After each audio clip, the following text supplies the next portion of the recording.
Students, today we are going to start fourth and the last part of chapter number 8, India Climatic Conditions. The topics to be covered are the seasons of retreating monsoon, also known as autumn season, importance of monsoon and distribution of rainfall. Let's start with the seasons for retreating monsoon or autumn, the fourth major part of the seasons of India.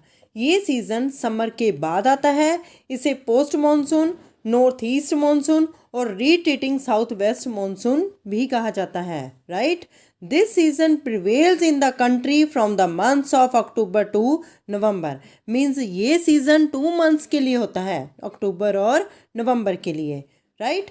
इस season के दौरान जो monsoon winds हैं move back from the mainland to the bay of Bengal, और जो India का southern part है वहाँ पर बहुत ज़्यादा बारिश होती है. ठीक है.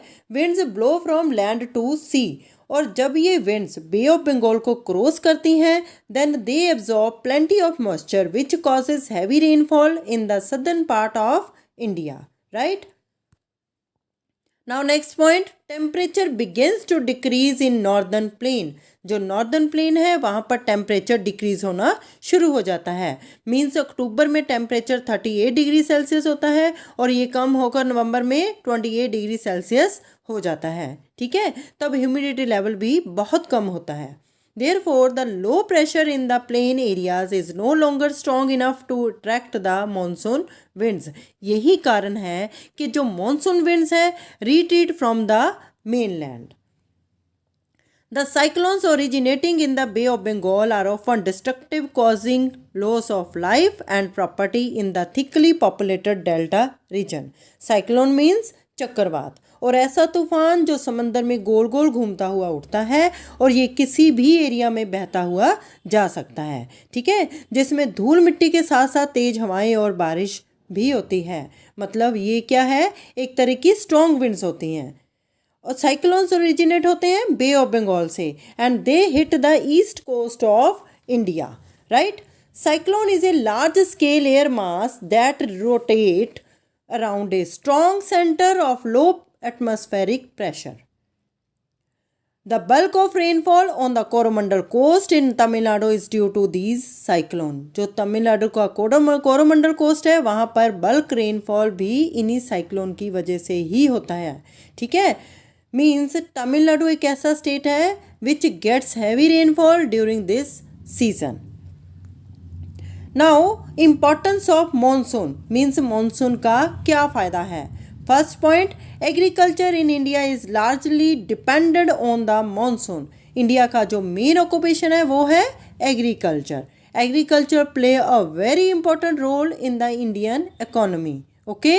Over half of India's population works in agriculture and monsoon rains directly affect their income and livelihood. India में अगर अच्छा मानसून होगा तो हार्वेस्ट भी अच्छा होगा, और अगर रिक्वायर्ड रेनफॉल नहीं होगी तो क्रॉप्स भी अच्छे से नहीं होगी. Right. A good monsoon bring economic prosperity for the whole country. As India's economy is agrarian, the entire economic activity is adversely affected in a poor monsoon year. एक सामान्य मॉनसून इंडिया में agricultural production को बढ़ाता है. ठीक है. India में agriculture monsoon जब बारिश पर निर्भर करता है. अगर बारिश बढ़िया होगी तो फसल भी अच्छी होगी. Right. Now last topic of this chapter is distribution of rainfall.